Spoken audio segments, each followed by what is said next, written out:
Man, I love watching kids playing soccer. It's the coolest thing in the world. Just because you get to see how well their hips load, how well their hips explode out of that motion.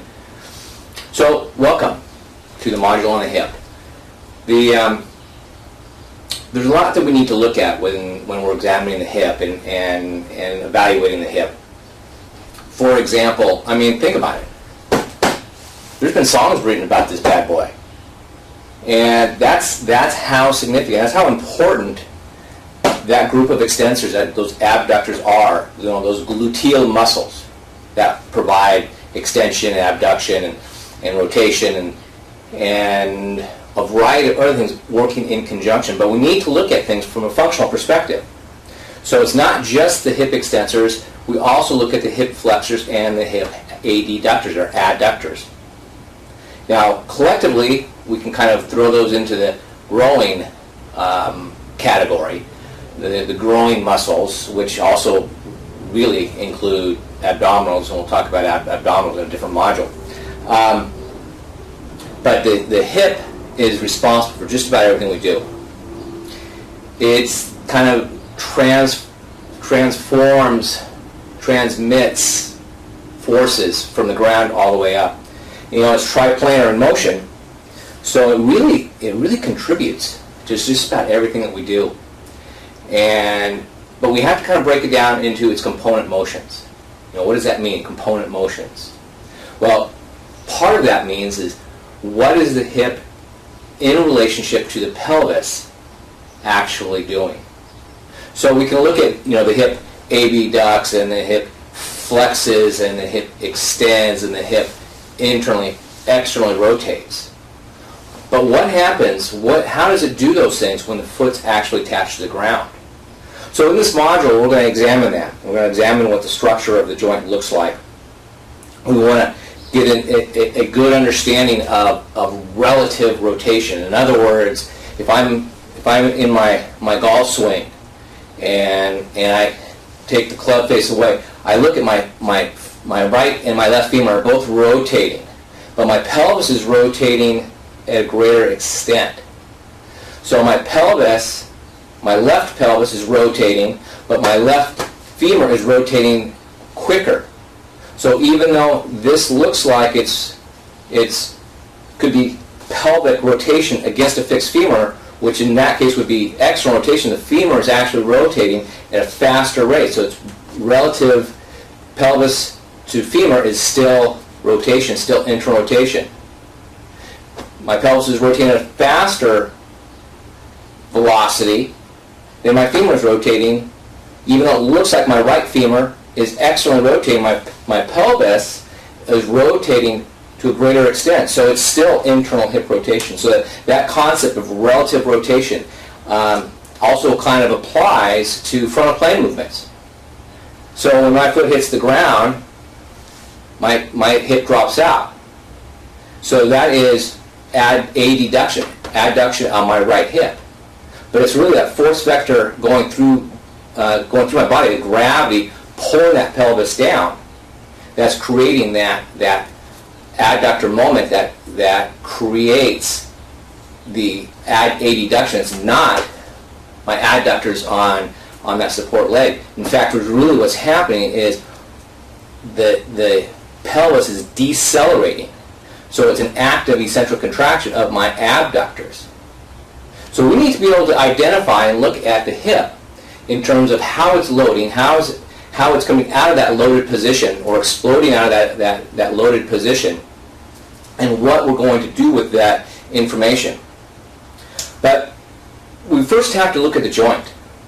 And that's what we're going to start with. We want to look at the skeletal anatomical considerations of the joint structure, the trabecular and cortical bone, and how forces transmit through the cortical and trabecular bone.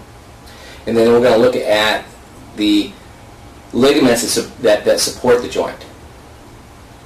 So let's go look at how this thing functions and why it's so important and how it applies to movement when we're doing things like swinging a golf club or a baseball bat, or we're getting our hands up and overhead and we've got to load this hip into extension and explode through that tennis serve. So let's get going. I'm excited.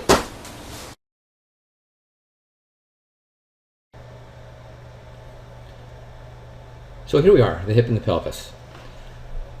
The pelvis is the bony, rigid basin or bowl that serves the connection between the trunk and the lower extremities. It really provides us with that stable base. And it's made up of 3 bones. Sometimes we'll hear those 3 bones called the innominate bones. But they're made up of the ilium, the pubis, and the ischium.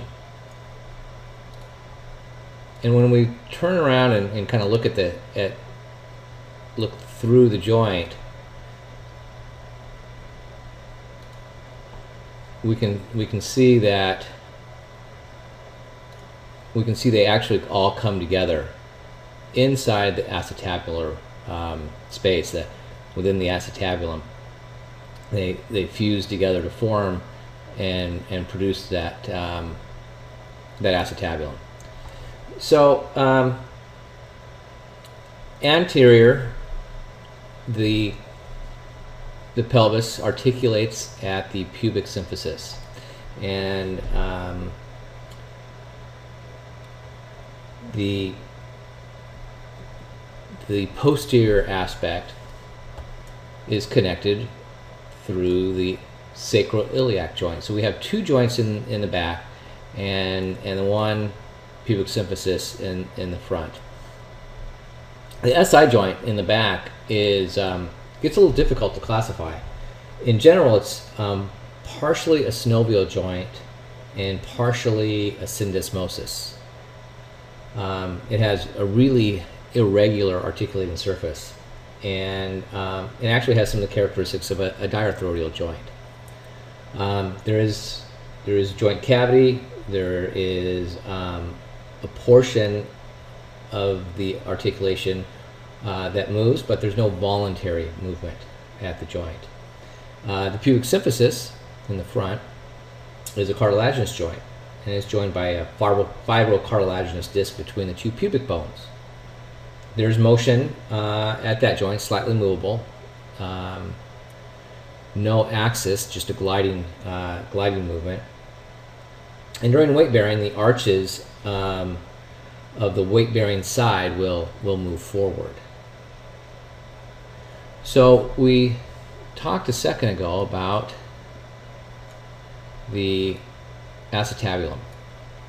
So the proximal articulating surface is this acetabulum, and it's oriented, if I look at it superior, it's oriented slightly anteriorly. So if I turn around and get this oriented, so there's the orientation slightly anterior, and if I look from a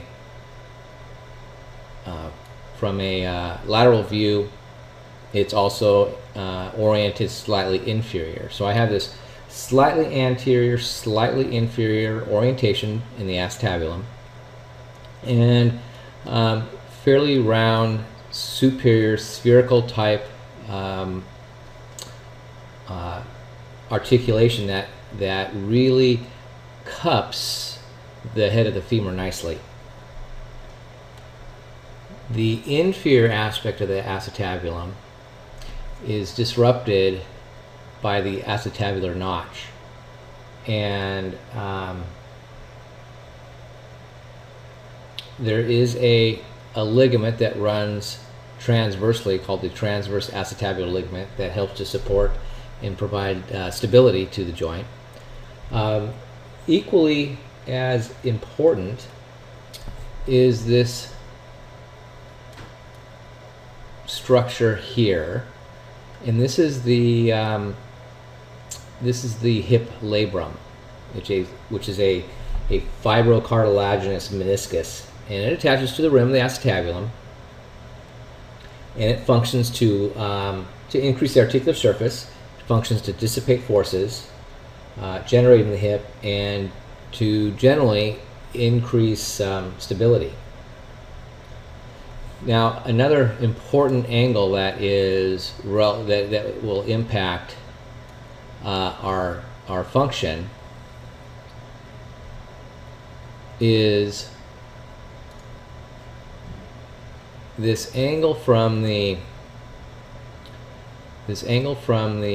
edge of the acetabulum. So if I take a marker, come down from the edge of the acetabulum to the middle of the femoral condyle, or the head of the femur, and then intersect that with a vertical line. This angle is called the center edge angle. And the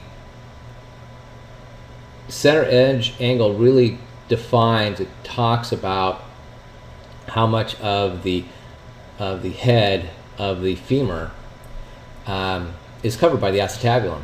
So a smaller center edge angle, so if the acetabulum was further back, it would result in a less femoral head coverage superiorly, probably less stability.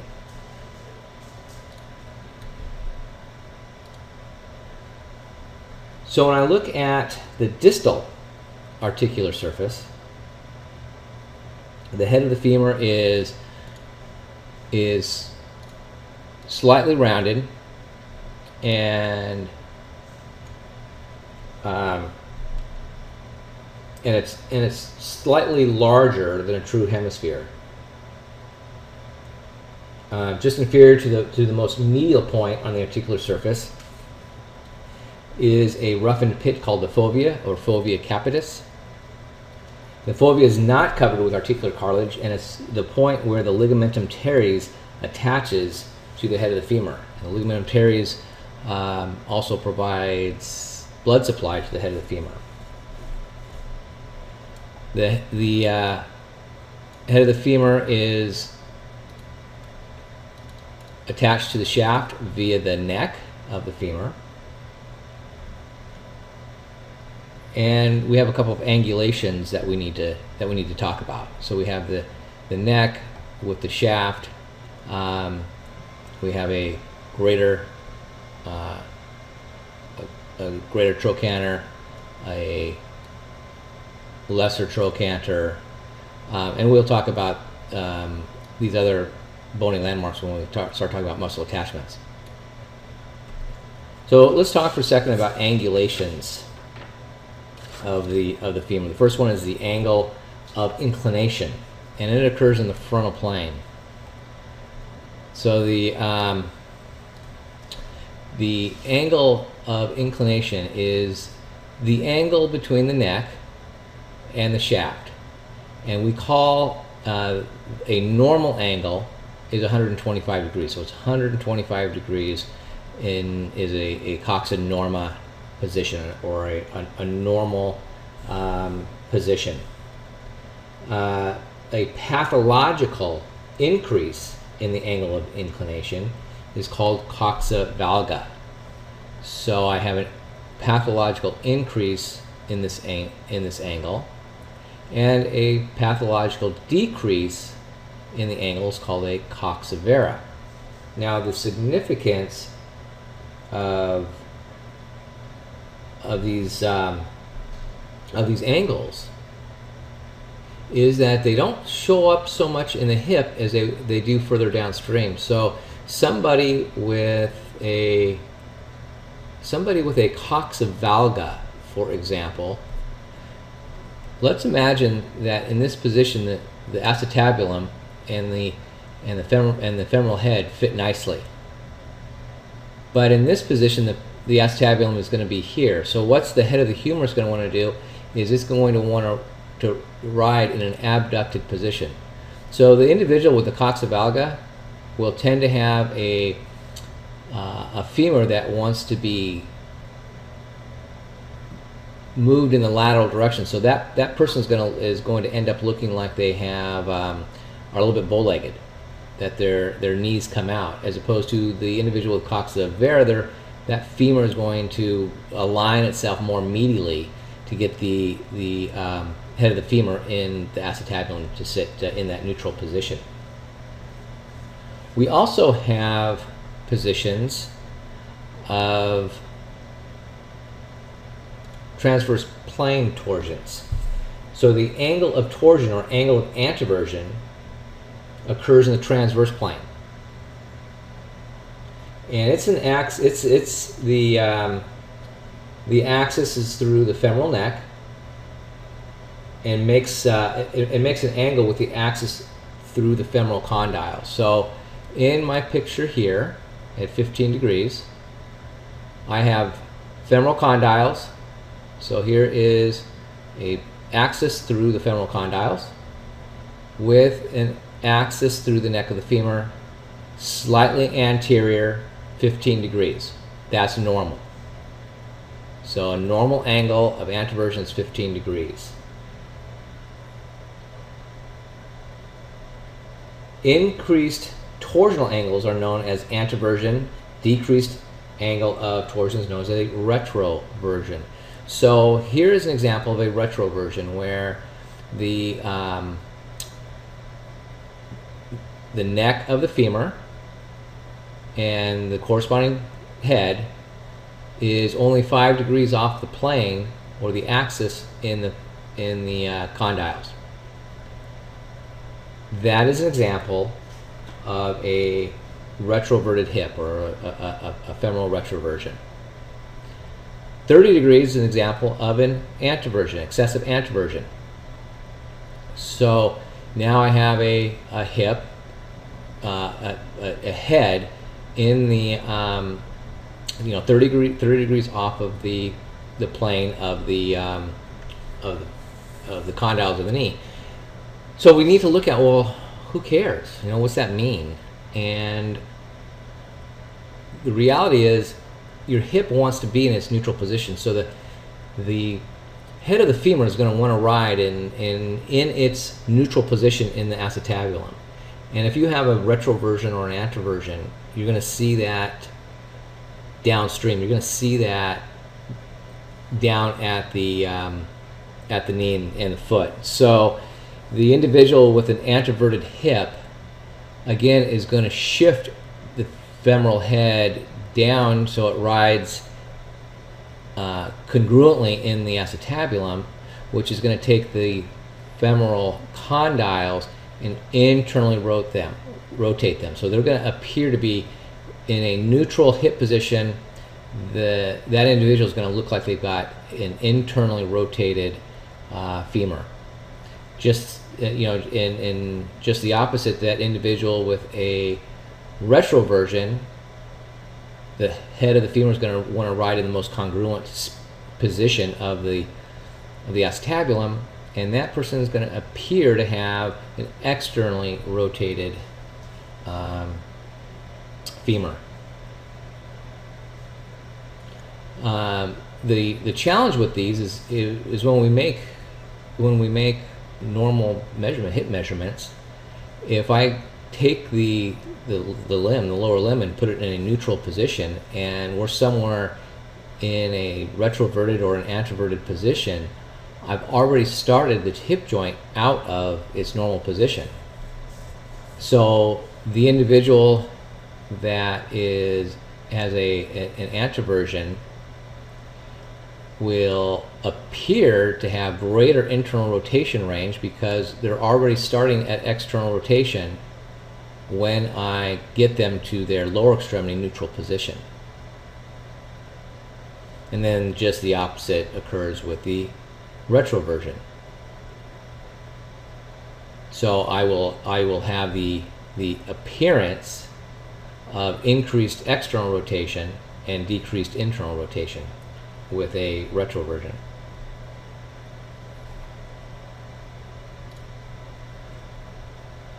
So let's talk for a second about what stabilizes the static stabilizers of the hip joint, since this is one of the most stable joints that we have in our bodies. The closed pack or hard pack position of the hip joint occurs when the hip is in an extended position. And the articular capsule is dense and strong and contributes substantially to the joint stability. And it attaches to the entire periphery of the joint. So on this side I still have a joint. As soon as I fill in the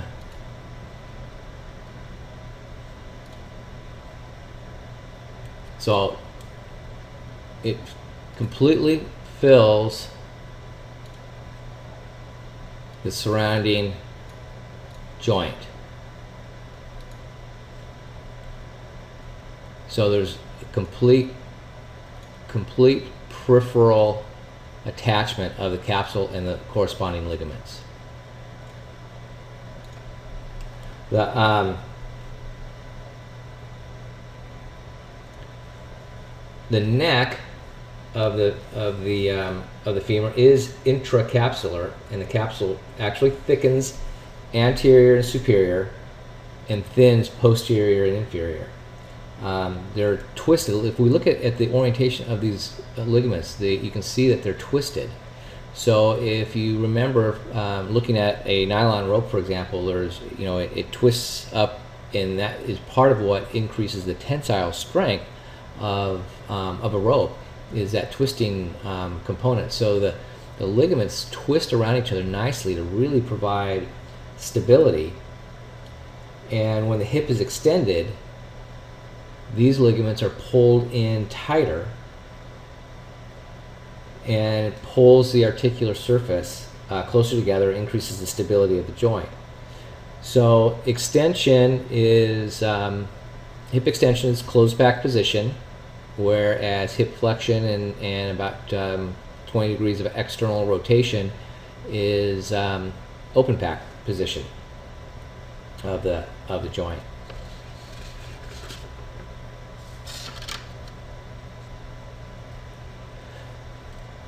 So the iliofemoral ligament, I highlight a ligament here, is also called the Y ligament of Bigelow. So you'll see that term, Y ligament of Bigelow. And this is the iliofemoral ligament, and it reinforces the anterior portion of the capsule, runs from the AIIS, anterior inferior iliac spine, to the intertrochanteric line here, and it functions to check hip hyperextension. The superior fibers are tight during adduction, and the inferior fibers are taut during abduction. So as my femur moves into adduction, these fibers become taut. As I move into abduction, these fibers become taut. The pubofemoral ligament also reinforces the anterior portion of the joint, and it runs from the anterior aspect of the pubic ramus, passes to the anterior surface of the intertrochanteric fossa. So it runs down and attaches in the fossa.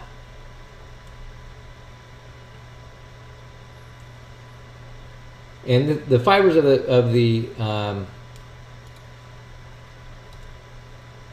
fibers of the pubofemoral ligament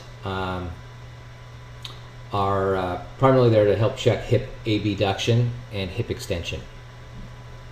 So if I turn around here, I can look at the last of the three hip stabilizers, and this is the ischiofemoral ligament.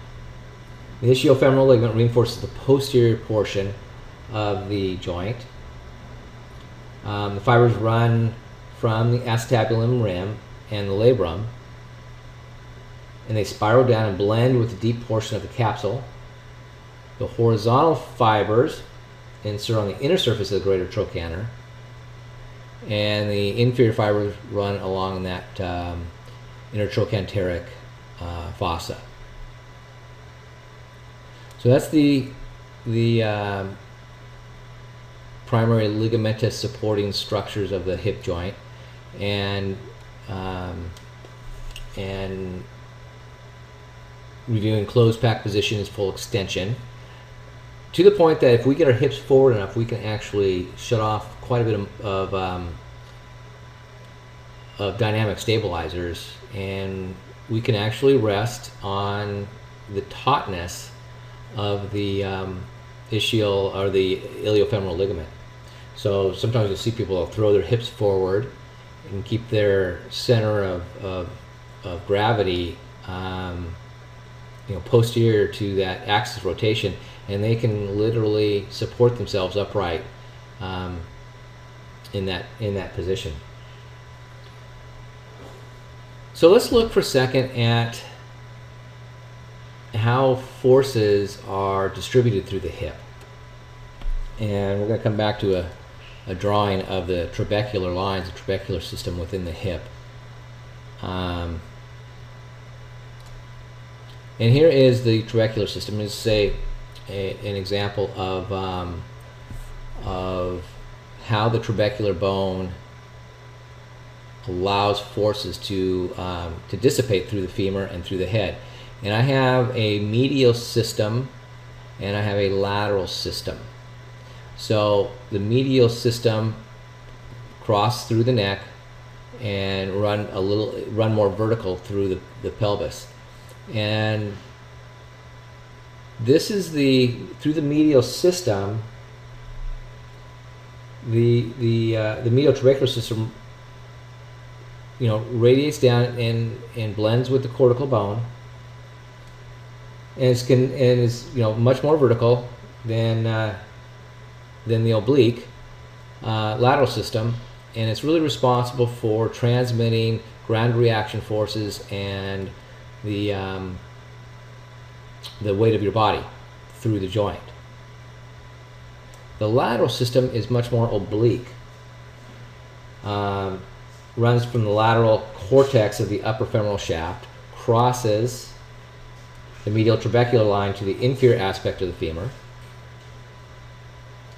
and it reacts to forces created by contraction of the abductor muscles and to the tensile forces created by the weight of your head, arms, and trunk that stress the shaft. So when I have the weight of your head, arms, and trunk coming down, and with an attachment of the abductor muscles here, those muscles contract, create a force that moves obliquely through the neck and the head of the femur, and that's what creates the lateral system, lateral trabecular system. So the medial system, more vertical in nature, responding to the forces of the weight of your body, ground reaction forces. The lateral system, more oblique, and that is relating back to the abductor forces that are, or the forces that are generated by the abductor muscle group, primarily abductor, glute medius and glute minimus, which we'll come back and get to know here in a little bit. So that's where I want to end this one, and we'll start on the next lecture with range of motion and the muscles that are responsible for those ranges, and then we can talk more about how the joint actually works from a more functional perspective.